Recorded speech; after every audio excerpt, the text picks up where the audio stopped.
পিলখানা ভিডিওটা ছিল এরা সিডি করার জন্য এক স্টুডিওতে দিছে, স্টুডিওর আর লিক করে দিছে।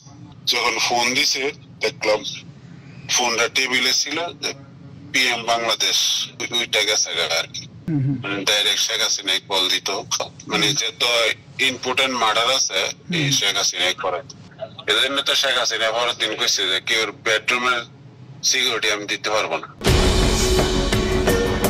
আমার ভিতরে যে কত কষ্ট এটা পৃথিবীর কেউ জানে। ৪৮ ঘন্টার মধ্যে যাতে করে এই হত্যাকারীদের যাতে ধরা যায়। কেএলসিসির পাশে ইসমাইল স্টেট কার্ড, ওইখানে সব লোক বার করে দিয়া শুধু আমরা 4 জনই ছিলাম আর কি, 5 জন, 6 জন। ওর গার্লফ্রেন্ড আছে একটা নুরনবী শাওনের। আচ্ছা, তো ভোলার যে নুরনবী শাওন যে ওই সাগরণী হত্যা করছে, মানে আলোচনাটা কি হয়েছিল যখন আপনারা ছিলেন, মানে আলোচনাটা কিভাবে শুরু হয়েছিল? আলোচনা মানে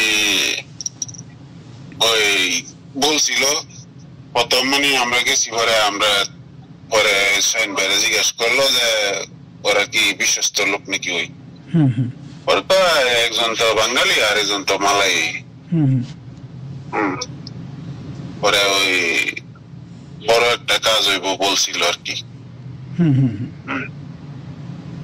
মার্ডার করার 4 দিন আসছিল, মানে উনি সরাসরি আমরা লগে কথাবার্তা বলে নাই, ও যে এরা আলাপ করছে।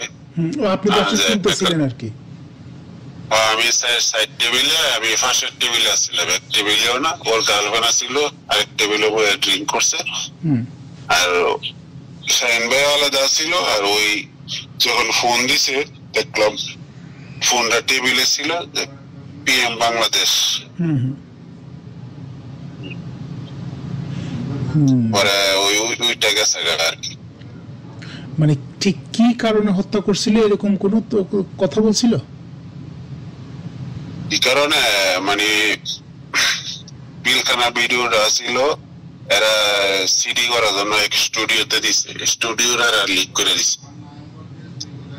ও হ্যাঁ, ওই সময় তো সিডি মিডি চলতো, ওই সময় তো পেনড্রাইভ ইয়াটি এরকম ছিল না। মানে পিলখানার হত্যাকাণ্ডের ভিডিওটা মানে কার কাছে ছিল? সাগরণীর কাছে ছিল।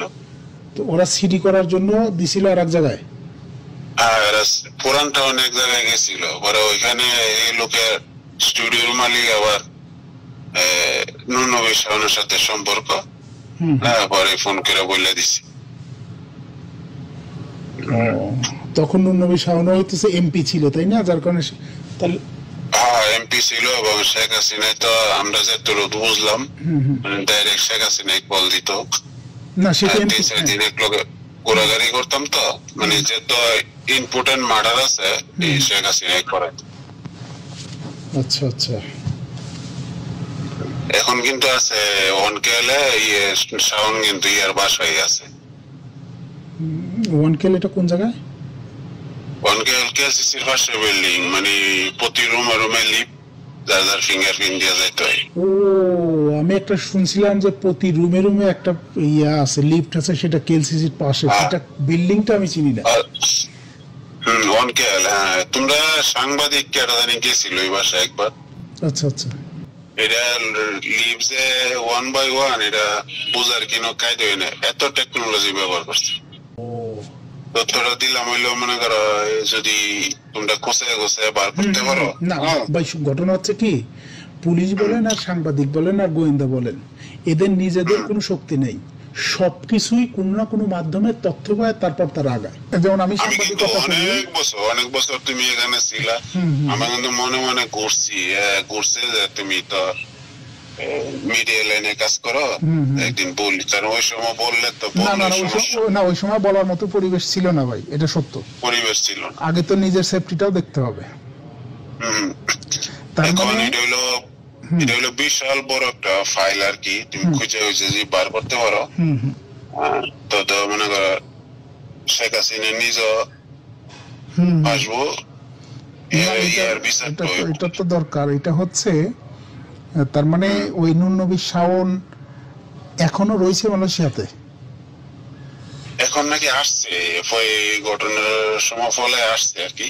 আচ্ছা আমি জানি না। আমি এইটা তোমরা সাংবাদিক কার জানি পরিচিত আছে ইয়ার সাথে, শাহিন ভাইয়ের সাথে? শাহিনের সাথে হয়তো। শাহিন ভাই, তার পুরো নাম কি? শাহিন আহমেদ, মিনারা মেক্সিসের 36 তলায় অফিস। এখনো অফিস আছে? হ্যাঁ, এখনো অফিস আছে। তার মানে হচ্ছে গিয়া পিলখানার ভিডিওটা ছিল তাদের কাছে, সিডি করতে দিছিল, সেখান থেকে লিক আউট হয়েছে।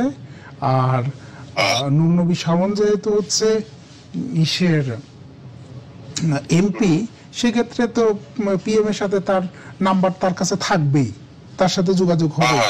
আর এখানে বসে থেকে 3টা মার্ডার করেছে। একটা হইলো গুলশানে সাগররনি, এরপর হইলো চট্টগ্রাম একটা মার্ডার করেছে, এই আওয়ামী লীগের লোক। আচ্ছা আচ্ছা। আর কিভাবে যে টাকা আইতো, মনে করো আমরা এইসব লোক চিনি না, বলছে সিঙ্গাপুরতে 2জনে টাকা দিয়ে গেছে, একজনে $500,000 আর একজনে 3 লাখ। এইসব লোক চিনি না। বড় বড় গাড়ি লইছে, কই যাবে সিঙ্গাপুরতে, উপরে অর্ডার সিঙ্গাপুরতে টাকা দিয়ে গেছে।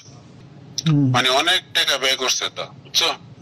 পুলিশের কর্মকর্তারা হেল্প করছে, তারপরে শাওনের বাহিনী আছেন, এরা হেল্প করছে।